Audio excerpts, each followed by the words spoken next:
Hello दोस्तों, स्वागत है आपका हमारे इस यूट्यूब चैनल मेडिकोज कंसेप्ट में। आज के इस लेक्चर में हम स्पर्मेटोजेनेसिस को डिस्कस करेंगे। स्पर्मेटोजेनेसिस क्या होता है? स्पर्म के बनने और उसके डेवलपमेंट की प्रोसेस को क्या बोलते हैं? स्पर्मेटोजेनेसिस बोलते हैं। The process of development of male germ cell into spermatozoa is known as spermatogenesis. इसका मतलब है मेल जर्म सेल से स्पर्मेटोजोआ में बनने और उसको डेवलप करने की प्रक्रिया को क्या बोलते हैं? स्पर्मेटोजेनेसिस बोलते हैं। और ये जो मेल जर्म सेल्स है वो कंटेन करता है किसको? पीजीसीएस सेल को। ये पीजीसी क्या है? प्राइमोडियल जर्म सेल्स है, जो कहाँ होता है? जो सेमिनिफ्यूरस ट्यूबुल्स में होता है। सेमिनिफ्यूरस ट्यूबुल्स कहाँ होता है? टेस्टिस में होता है। और टेस्टिस को क्या बोलते हैं? गोनाड्स भी बोलते हैं। तो ये जो पीजीसी सेल होता है वो टेस्टिस में तभी से ऑरिजिनेट होने लगता है जब एम्ब्रायो का डेवलपमेंट हो रहा होता है। So the primordial germ cells originate into the gonads during embryogenesis. ठीक है। पीजीसी सेल जो होता है, प्राइमोडियल जर्म सेल्स जो होता है, वो become mature germ cells called spermatogonia. और जब जो प्राइमोडियल जर्म सेल जो होता है जब इमेच्योर ही होता है तभी उसको हम लोग उस कंडीशन को क्या बोलते हैं? स्पर्मेटोगोनिया। और स्पर्मेटोगोनिया एक प्रकार का स्टेम सेल्स बोल सकते हैं, क्योंकि स्पर्मेटोगोनिया ही फर्दर डेवलप करके स्पर्म को बनाता है। ठीक है। नेक्स्ट देखते हैं, the germ cells remains inactive through out childhood. ये जो जर्म सेल्स है वो तब तक इनएक्टिव रहता है जब तक कि हम अब प्यूबर्टी फेज में ना जाते हैं, यानी कि बच्चों में जर्म सेल्स इनएक्टिव फॉर्म में होती है। ये तो एम्ब्रियोनिक स्टेज से ही बनना स्टार्ट हो जाता है, बट ये इनएक्टिव रहता है। और एक्टिव तब होता है जब मेल जो होते हैं अपने प्यूबर्टी फेज में चले जाते हैं। The spermatogenesis begins at puberty. जो स्पर्म का बनने का और डेवलप करने की जो प्रक्रिया होती है वो प्यूबर्टी में स्टार्ट होती है। ठीक है। एट प्यूबर्टी क्या क्या होता है ये देखते हैं हम लोग। ठीक है। At puberty level of gonadotropin hormone GnRH जिसको बोलते हैं and testosterone and include. Puberty के फेज में ये जो गोनाडोट्रोपिन हार्मोन्स होता है और जो टेस्टोस्टेरोन जो होता है वो रिलीज होने लगता है हमारे बॉडी से। जो मेल होते हैं उनके बॉडी से सिक्रीट होने लगते हैं। प्यूबर्टी में क्या होता है, अब जब गोनाडोट्रोपिन हार्मोन जो होते हैं वो सिक्रीट होने लगते हैं, टेस्टोस्टेरोन सिक्रीट होने लगते हैं, तो ये क्या करते हैं, जो जर्म सेल्स होते हैं उनको क्या कर देता है? एक्टिवेट कर देता है। ठीक है। चाइल्डहुड तक तो ये क्या था? इनएक्टिव था, तो इसको एक्टिवेट कौन करता है? इसको एक्टिवेट करने में हेल्प करता है टेस्टोस्टेरोन और गोनाडोट्रोपिन हार्मोन। एंड सेकेंड है स्पर्मेटोजेनेसिस इज इनिशिएटेड। और प्यूबर्टी पे क्या होता है? जर्म सेल्स, जैसे ही जर्म सेल्स एक्टिवेट हो जाता है वैसे ही क्या होता है? स्पर्मेटोजेनेसिस जो होता है वो स्टार्ट हो जाता है, स्पर्म का बनना स्टार्ट हो जाता है। From puberty spermatogenesis continues through out life. मतलब ये जो स्पर्मेटोजेनेसिस की जो प्रक्रिया होती है वो प्यूबर्टी से स्टार्ट हो जाती है और वो पूरी लाइफ तक ये होते रहते हैं। ठीक है। ये पूरे लाइफ तक मेल जो होते हैं वो प्यूबर्टी से स्पर्म को बनाना शुरू करते हैं और वो अपने ओल्ड एज में भी चले जाते हैं तभी भी वो स्पर्म का प्रोडक्शन करते हैं। ठीक है। It takes 74 days for the formation of sperm from primitive germ cells. देखिए यहाँ पे कहा जा रहा है कि पूरा स्पर्मेटोजेनेसिस की प्रक्रिया में, मतलब जो स्पर्म बनने से लेकर के उसके डेवलप होकर के मेच्योर बनने तक की प्रक्रिया में पूरा 74 days लगता है। ठीक है। और ये किससे? प्राइमोडियल जर्म सेल जो होता है उसको हम लोग दूसरा बोलते हैं प्रिमिटिव जर्म सेल्स भी बोलते हैं। किसको? प्राइमोडियल जर्म सेल्स को। और इसको पीजीसीएस सेल भी बोलते हैं। ठीक है। और प्राइमोडियल जर्म सेल से मेच्योर स्पर्म बनने तक में कितना टाइम लगता है? 74 days। There are 3 distinct phases. ठीक है। प्राइमोडियल जर्म सेल से मेच्योर स्पर्म बनने तक में इसको 3 फेज से होकर गुजरना पड़ता है। फर्स्ट है माइटोसिस, सेकेंड है मियोसिस एंड थर्ड है स्पर्मियोजेनेसिस। ठीक है। तो इसको हम, इसके जो फेजेस हैं इनको हम एक एक करके देखेंगे। स्पर्मेटोजेनेसिस जो है यानी स्पर्म का जो प्रोडक्शन हो रहा है वह मेनली 3 स्टेज में कंप्लीट हो जाता है। तो हम लोग उसके तीनों स्टेज को एक एक करके देखते हैं। तो फर्स्ट स्टेज है जिसको हम लोग बोलते हैं माइटोसिस। और माइटोसिस में हमेशा इक्वेशनल डिवीज़न होती है सेल्स का, और इस स्टेज को हम लोग बोलते हैं प्रोलिफेरेटिव स्टेज। ठीक है। प्राइमोडियल जर्म सेल्स जो होता है, जो कंटेन करता है किसको, स्पर्मेटोगोनिया को, ये कहाँ प्रेजेंट होता है, तो ये प्रेजेंट होता है सेमिनिफ्यूरस ट्यूब्यूल्स के इनर वॉल में। और देखिए आप, हम सेमिनिफ्यूरस ट्यूब्यूल्स को पहले चूँकि पढ़ चुके हैं, तो उसमें जाने थे कि सेमिनिफ्यूरस ट्यूब्यूल्स जो है वह 2 सेल्स को कंटेन कर रहा था, किसको किसको, जर्म सेल्स को और सटोली सेल्स को। तो जर्म सेल्स को हम लोग बोल रहे थे स्पर्मेटोजेनिक सेल्स, क्योंकि वो प्राइमोडियल जर्म सेल्स को कंटेन कर रहा था, और प्राइमोडियल जर्म सेल्स ही आगे फर्दर डिवाइड और डेवलप्ड करके क्या बना रही है, स्पर्मेटोजोआ बना रही है। तो जब प्राइमोडियल जर्म सेल्स जो होता है यानी स्पर्मेटोगोनिया जो है वह माइटोसिस डिवीजन करती है, तो प्राइमरी स्पर्मेटोसाइट्स को फॉर्म करती है, लेकिन स्पर्मेटोगोनिया डायरेक्ट प्राइमरी स्पर्मेटोसाइट्स में नहीं डिवाइड हो जाती है। इसके लिए बहुत सारे फेजेस हैं। ठीक है, इसको फर्दर हम लोग आगे पढ़ेंगे। सो यहाँ पर हम स्पर्मेटोगोनियम को लेते हैं और देखते हैं कि स्पर्मेटोगोनिया जो होता है वह किस फेज से होकर के, किस स्टेप से होकर स्पर्म की प्रोडक्शन करती है। तो spermatogonium is a kind of stem cells, और ये डिप्लॉयड इन नेचर होता है, यानी इसमें क्रोमोसोम्स की नंबर कितनी होती है, 2n होती है, यानी ये पेयर में प्रेजेंट होती हैं। तो इसमें डिप्लॉयड इन नेचर हुआ, इसमें क्रोमोसोम्स 2n हो गया। लेकिन स्पर्मेटोगोनियम जब फर्स्ट डिवीजन करता है, ठीक है, ये फर्स्ट डिवीजन कब करता है, ड्यूरिंग प्रोलिफेरेटिव फेज। ठीक है, तो स्पर्मेटोगोनियम फर्स्ट डिवीजन करता है, यानी डिवाइड होता है by the process of mitosis. ठीक है, और आप अच्छे से जानते हैं कि माइटोसिस के जरिए जब कोई सेल डिवाइड होता है तो एक सेल 2 में डिवाइड होता है और दोनों में क्रोमोसोम की नंबर सेम रहता है। ठीक है, without any changes in chromosomal number. ठीक है, ये डिवाइड तो करते हैं, यानी स्पर्मेटोगोनियम डिवाइड करके 2 क्लास में डिवाइड होता है। कौन कौन, स्पर्मेटोगोनियम ए और स्पर्मेटोगोनियम बी। लेकिन इसमें क्रोमोसोम की नंबर सेम होती है, यानी स्पर्मेटोगोनिया में अगर क्रोमोसोम कितना है, 23 पेयर है, तो स्पर्मेटोगोनिया ए में भी कितना होगा, इसमें भी 23 पेयर होगा, और स्पर्मेटोगोनिया बी में भी 23 पेयर होगा। ठीक है, तो ये बहुत ही सिंपल था कि जब भी माइटोसिस डिवीज़न होगी तो उसमें एक सेल 2 सेल में डिवाइड हो जाएगा, लेकिन क्रोमोसोम्स की जो नंबर होती है वो सेम ही रहेगी। स्पर्मेटोगोनिया के अंदर 2n है, तो स्पर्मेटोगोनिया ए में डिवाइड होता है और बी दोनों में डिवाइड होता है, और दोनों में 2n ही रहेगा। स्पर्मेटोगोनिया ए जो है वो डिवीज़न हुई। ठीक है, स्पर्मेटोगोनिया डिवाइड करके 2 में बनाया। ठीक है, स्पर्मेटोगोनिया ए और स्पर्मेटोगोनिया बी, और इन दोनों सेल का जो टाइप है, मतलब कि जो स्पर्मेटोगोनिया के जो डाउटर सेल कौन कौन हो गए, ए और बी दोनों डाउटर सेल है। टाइप ये सेल है, उनके अंदर ये एबिलिटी है कि वो दोबारा से स्पर्मेटोजोआ की जगह ले लेगा और रेडी होगा नेक्स्ट टाइम ऑफ स्पर्म के प्रोडक्शन के लिए। ठीक है, ये फिर से क्या बनाएगा, ये फिर से स्पर्म का प्रोडक्शन कर सकता है। इसीलिए जब भी स्पर्मेटोगोनिया डिवाइड करेगा 2 में, तो हमेशा उसका जो पहला टाइप 1 जो होगा स्पर्मेटोगोनिया, ये हमेशा ये स्पर्मेटोगोनिया का जगह ले लेगा और फिर से वो फर्दर स्पर्म के प्रोडक्शन में पार्टिसिपेट करेगा। इसीलिए तो इसको हम लोग क्या बोलते हैं, रिजर्व पूल, क्योंकि ये हमेशा रिजर्व हो जाता है टेस्टी में जा करके। लेकिन जो स्पर्मेटोगोनिया बी है, जो टाइप बी सेल है, वो फर्दर डेवलपमेंट करके स्पर्म की प्रोडक्शन करता है। ठीक है, grow and enter adluminal compartment when they develop into primary spermatocytes. ठीक है, और स्पर्मेटोगोनिया बी ही जो है वो फर्दर डेवलप्ड करके फर्दर डिवाइड करके क्या बनाता है, स्पर्मेटोसाइट्स।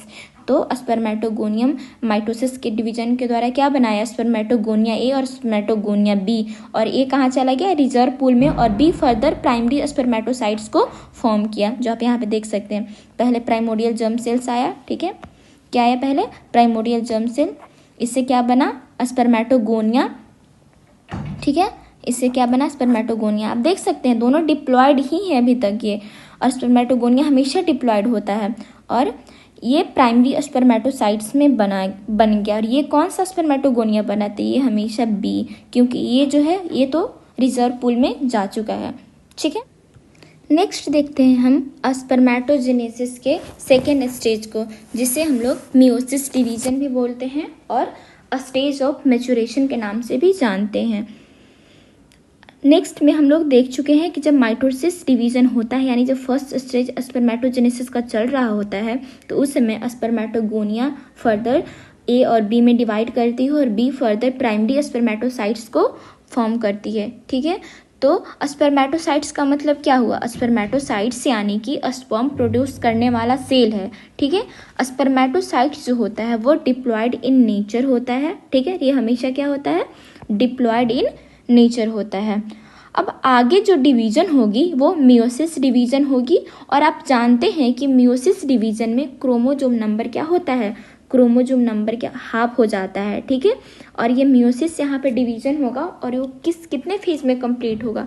वो 2 फेज। आप जानते हैं कि मियोसिस के अंदर कितने फेज होते हैं? 2 फेज होते हैं। ठीक है, meiosis first and meiosis second. ठीक है, ये है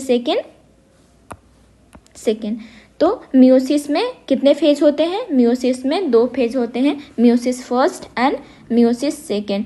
मियोसिस 1 में एक सेल 2 सेल में डिवाइड होता है और हैप्लॉइड इन नंबर हो जाता है क्रोमोजोम की। ठीक है, फर्स्ट में आप देख सकते हैं कि जो प्राइमरी स्पर्मेटोसाइट्स है वो फर्दर डिवाइड कर रहा है 2 सेकेंडरी स्पर्मेटोसाइट्स में, लेकिन यहाँ हैप्लॉइड हो जा रहा है क्या? क्रोमोजोम का नंबर। ठीक है, लेकिन माइटोसिस में क्या हो रहा था? माइटोसिस में 2 सेल में डिवाइड तो कर रहा था एक सेल, बट वहाँ पे जो क्रोमोजोम का नंबर था उसमें कोई चेंजिंग नहीं आ रही थी, क्रोमोजोम का नंबर सेम था।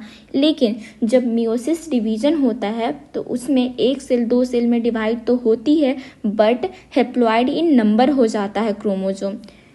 ठीक है, अब बात करते हैं मियोसिस सेकेंड का। ठीक है, second phase of meiosis is just like mitosis हो जाता है, क्योंकि इसमें क्रोमोजोम की नंबर जो होती है वह सेम ही रहती है। ठीक है, during this phase secondary spermatocytes undergoes second meiotic division. ठीक है, फर्स्ट मियोटिक डिवीजन में प्राइमरी स्पर्मेटोसाइट्स से सेकेंडरी स्पर्मेटोसाइट्स बन चुका है, लेकिन सेकेंडरी स्पर्मेटोसाइट जो है वह फिर से मियोटिक डिवीजन करता है।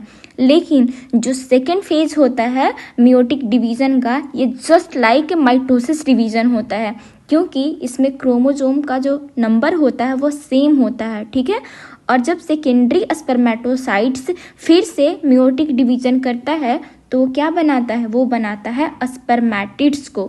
ठीक है, तो एक सेकेंडरी स्पर्मेटोसाइट्स 2 स्पर्मेटिड्स को फॉर्म कर रहा है। तो ओवरऑल कितने सेकेंडरी स्पर्मेटोसाइट्स थे? 2, यानी रिजल्ट क्या हो रहा है? यानी एक सेल 4 स्पर्मेटिड्स को बना रहा है।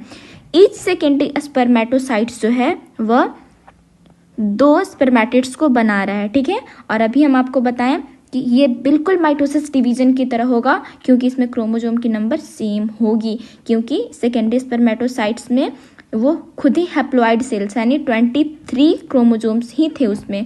और जब ये स्पर्मेटिड्स में डिवाइड हो रहा है, सेकेंडरी स्पर्मेटोसाइट्स जब स्पर्मेटिड्स में कन्वर्ट हो रहा है, तो भी इसमें स्पर्मेटिड्स कितने हो रहे हैं?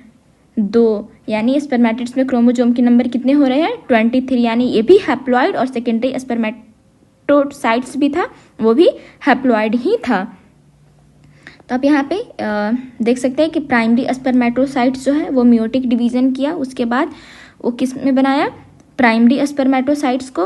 और प्राइमरी स्पर्मेटोसाइट्स जब डिवीजन करता है तो किसको बनाता है? स्पर्मेटिड्स को। ठीक है, ये है क्या? Meiosis division.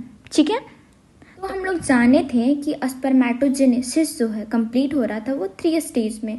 तो 2 स्टेज तो देख लिए, एक में प्राइमरी जर्म सेल से, यानी जिसको बोलते हैं प्राइमोडियल जर्म सेल से प्राइमरी स्पर्मेटोसाइट्स में बन रहा था, और मियोसिस यानी सेकेंड स्टेज में वो प्राइमरी स्पर्मेटोसाइट्स से स्पर्मेटिड्स तक बन चुका था। और हम आपको बताएं कि स्पर्मेटिड्स जो है वो इमेच्योर होता है। जब वो मेच्योर होकर के स्पर्म में बन जाता है तो इसी स्टेज को हम लोग क्या बोलते हैं, इसको हम लोग बोलते हैं स्टेज ऑफ ट्रांसफॉर्मेशन, यानी कि स्पर्मेटिड से स्पर्मेटोजोआ का ट्रांसफॉर्मेशन हो जाना। ठीक है, और इसको हम लोग क्या बोलते हैं, जब स्पर्मेटिड्स जो होता है वो डेवलप करके स्पर्मेटोजोआ बनाता है तो इस पूरे प्रोसेस को हम लोग बोलते हैं spermiogenesis. There is no further division, और यहाँ पे कोई फर्दर डिवीज़न नहीं होता है। यानी कि जैसे कि डिवीज़न हो रहा था ना, एक स्पर्मेटोसाइट्स 2 सेकेंडरी स्पर्मेटोसाइट्स को बना रहा था और वो फर्दर एक सेकेंडरी साइट्स फिर से 2 तो 4 बन जा रहा था। लेकिन अब ऐसा नहीं है कि स्पर्मेटिड्स से फर्दर डेवलप्ड करके यानी प्रोसेस ट्रांसफॉर्ड होकर के 5 या फिर 8 स्पर्मेटोजोआ बना देगा, ऐसा कुछ नहीं होगा। यहाँ पे कोई डिवीजन नहीं होती, यानी 4 स्पर्मेटिड्स है तो यहाँ पे 4 ही स्पर्मेटोजोआ बनेंगे। ठीक है, तो spermatids are transferred into mature spermatozoa, और इस पूरे प्रोसेस को क्या बोलते हैं, इस पूरे प्रोसेस को बोलते हैं स्पर्मियोजेनेसिस, यानी the process of conversion of spermatids to spermatozoa is called spermiogenesis. ठीक है, spermatids are small round and less characteristics. जो स्पर्मेटिड्स होते हैं वो राउंड शेप के होते हैं, स्मॉल होते हैं, उसमें बहुत ही कम फीचर्स होते हैं क्योंकि स्पर्मेटिड्स इमेच्योर होते हैं इसलिए। और जब वो मेच्योर हो जाते हैं यानी जब वो स्पर्म बन जाते हैं तो स्पर्म आप स्ट्रक्चर देखे होंगे, ये इलॉन्गेटेड लाइक स्ट्रक्चर होता है, उनका हेड होता है, उनका मिडिल पीस होता है, तभी तो वो मोटाइल हो पाएंगे, तभी तो वो मोटाइल हो करके फर्टिलाइजेशन कर सकते हैं ओवम के साथ। तो स्पर्मेटिड्स जो होता है वो बहुत सारा स्ट्रक्चरल चेंजेस करता है क्या चीज़ फॉर्म करने के लिए, स्पर्मेटोजोआ बनने के लिए। उसके जो हेड होते हैं उसमें एक कैप आ जाते हैं जिसको हम लोग एक्रोजोम बोलते हैं, उसके टेल लग जाते हैं ताकि वो जल्दी से मूव कर सके। स्पर्मेटोजोआ जो होते हैं, स्पर्मेटिड से स्पर्म बनने के लिए उसको उसमें बहुत सारे चेंजेस आते हैं, जैसे कि मैसिव रिडक्शन इन साइटोप्लाज्म। ठीक है, साइटोप्लाज्म में जो भी बहुत सारा जो होता है, बहुत सारा चीज़ ऐसे साइटोटॉक्सिक होता है उसको रिमूव कर दिया जाता है, तो उसी को हम लोग बोलते हैं massive reduction in cytoplasm. Second है elongation of the nucleus to become spermatozoa. जो स्पर्मेटिड्स में जो न्यूक्लियस होता है उसको काफ़ी इलोंगेट कर दिया जाता है, न्यूक्लियस काफ़ी बड़ा हो जाता है स्पर्मेटोजोआ में। ठीक है, थर्ड है acquirement of an upper covering for the head of spermatozoa. ठीक है, क्योंकि स्पर्मेटोजोआ का जो हेड है वही तो फर्टिलाइज करता है जा करके फीमेल के ओवम में, तो इसलिए वो स्ट्रांग होना उसका ज़रूरी है। ठीक है, तो इसीलिए उसमें जैसे ही स्पर्मेटोजोआ में कन्वर्ट होते हैं तो उसमें हेड आ जाते हैं जिसको हम लोग हेड में कैप आ जाते हैं जिसको हम लोग एक्रोजोम बोलते हैं। Formation of middle piece and tail piece with ability to move swiftly, ताकि वो उसमें मिडिल पीस और टेल पीस इसलिए ऐड होते हैं, इसलिए उसका फॉर्मेशन होता है ताकि स्पर्म जो है वो आसानी से मूव कर सके। ठीक है, अब नेक्स्ट है all these changes occur in mature sperm. ये तो था कैरेक्टर्स की जब स्पर्मेटिड से स्पर्म बनेगा तो उसमें कौन कौन सा फीचर्स देखने को मिलेगा। और अब हम लोग देखेंगे कि जब स्पर्म बन चुका होगा तो ऐसा कौन कौन सा फीचर ऐड हो जाएगा जो स्पर्मेटिड्स में नहीं था और वो स्पर्मेटोजोआ में होगा। ठीक है, तो फर्स्ट है move forward towards the ovum in the female genital tract. ठीक है, उसमें टेल आ जाते हैं, मिडिल पीस आ जाते हैं, जब सब आ जाते हैं तो स्पर्म क्या हो जाएगा, मेच्योर हो जाएगा, वो मोटाइल हो जाएगा, तो वो फीमेल के ओवम की तरफ जो होगा वो बहुत तेजी से क्या करेगा, तेजी से उससे फर्टाइल होने की कोशिश करेगा। ठीक है, सेकेंड है enable them to survive in a foreign and even hostile environment, जिसको एसिडिक वेजाइनल पीएच भी बोलते हैं। देखिए, जब स्पर्मेटिड्स था वो पूरी तरीके से मेच्योर नहीं था, उसमें टेल नहीं था, वो मोटाइल नहीं था, वो जल्दी जल्दी मूव नहीं कर सकता था। तो अब क्या है, अब वो मेच्योर हो चुका है, वो टेल उसमें आ चुके हैं, यानी वो मोटाइल हो चुका है।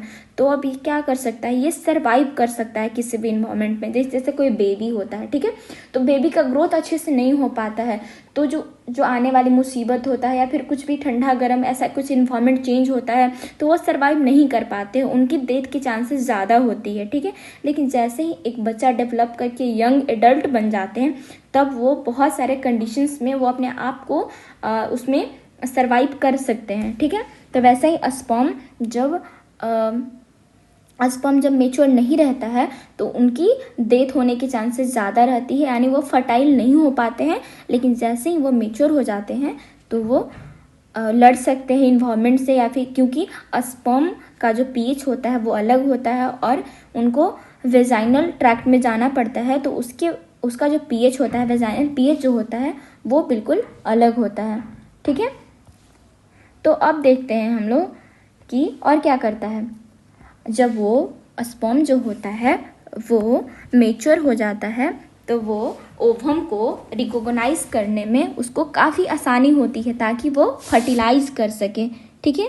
ये है स्पर्मियोजेनेसिस। अभी हम बताएं कि स्पर्मेटिड्स है और स्पर्मेटिड से क्या बनेगा, स्पर्मेटिड से बनेगा मेच्योर स्पर्म, और इसी प्रोसेस को हम लोग बोलते हैं process of conversion into the process of conversion into spermatids into mature sperms. इसी को क्या बोलते हैं, स्पर्मियोजेनेसिस, यानी स्पर्मेटिड्स से स्पर्म में बनना ही क्या बोलते हैं उसको, स्पर्मियोजेनेसिस। और ये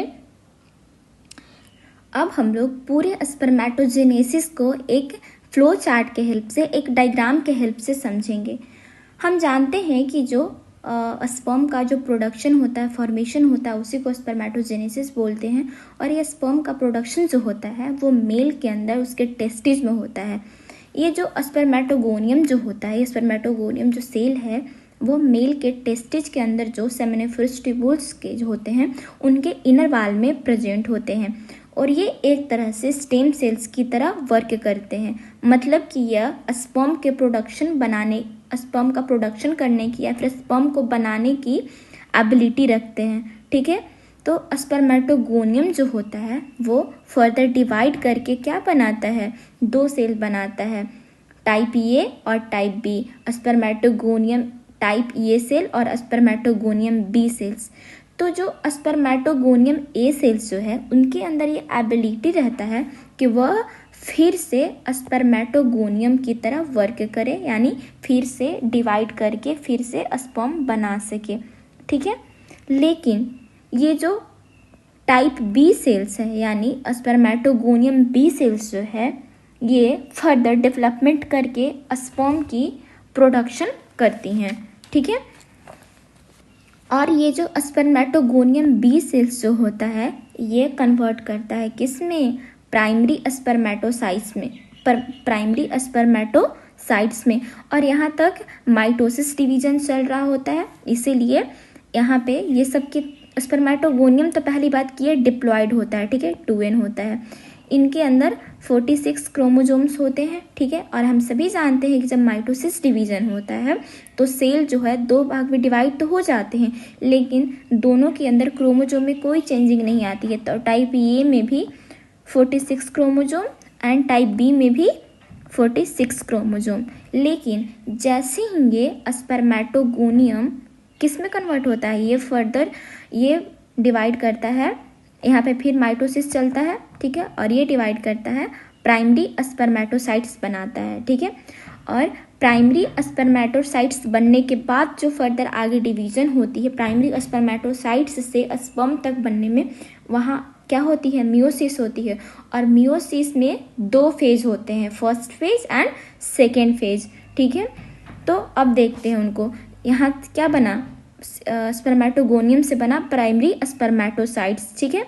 और जो प्राइमरी स्पर्मेटोसाइट्स है वो फर्दर मियोसिस डिवीजन करके 2 सेकेंडरी स्पर्मेटोसाइट्स में कन्वर्ट होता है।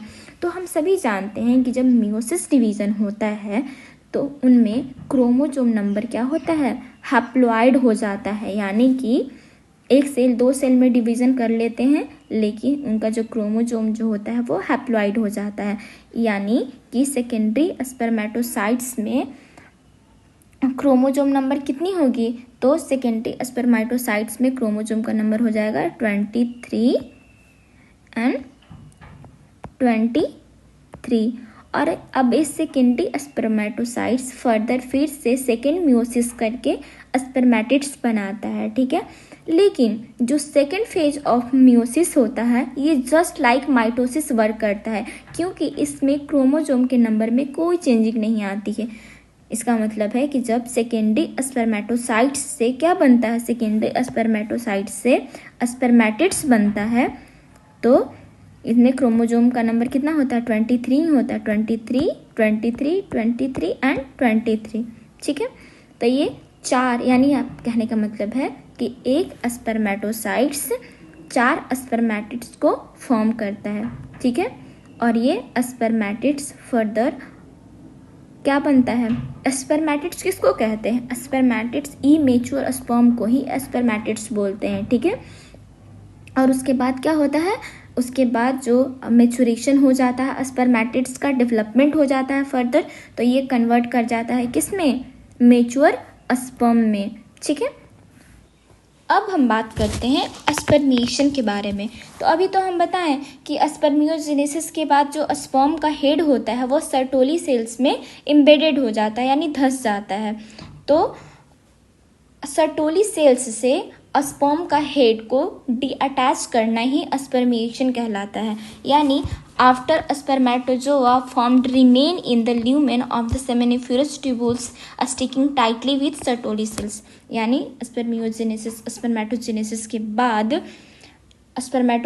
के बाद स्पर्म का हेड उससे टाइटली अटैच होता है और उसका डी अटैच करके ल्यूमेन में चले जाना मेच्योर होने के बाद, इस प्रोसेस को ही क्या बोलते हैं, स्पर्मिएशन।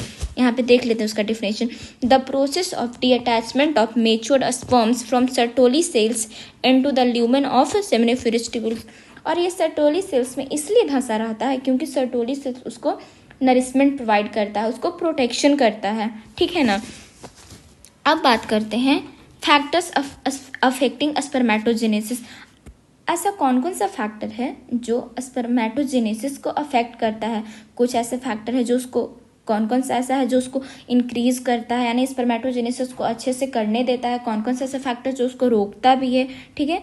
तो फर्स्ट आता है उसमें सर्टोली सेल्स। तो हम पहले भी पढ़ चुके हैं कि सर्टोली सेल्स जो है उसका एक इम्पॉर्टेंट रोल प्ले होता है स्पर्मेटोजेनेसिस में, क्योंकि सर्टोली सेल्स ही जब स्पर्म बन रहा होता है, यानी स्पर्म जब बन रहा होता है, पूरे स्पर्मेटोजेनेसिस हो रहा होता है, तो उसमें उस समय स्पर्म को नरिशमेंट यही प्रोवाइड करती है, सर्टोली सेल्स ही होती है जो स्पर्म को क्या करती है, नरिशमेंट प्रोवाइड करता है।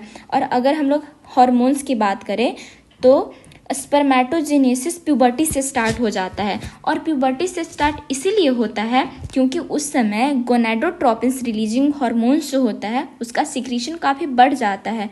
गोनाडोट्रोपिन हार्मोन्स एक हाइपोथैलेमिक हार्मोन्स है जो क्या करता है, एंटेरियर पिट्यूटरी पर काम करता है और 2 हार्मोन्स को रिलीज करता है, सिक्रीट करता है। वो कौन कौन सा, किसको ल्यूटेनाइजिंग हार्मोन्स को और फॉलिकल स्टिमुलेटिंग हार्मोन्स को। और ल्यूटेनाइजिंग हार्मोन्स और फॉलिकल स्टिमुलेटिंग हार्मोन्स जो है वो लेडिंग सेल्स पे क्या करता है, वर्क करता है। और हम सभी जानते हैं कि लेडिंग सेल्स किसको सिक्रीट करता है, लेडिंग सेल्स जो होता है वो टेस्टोस्टेरोन को सिक्रीट करता है, यानी एंड्रोजेन को, ठीक है।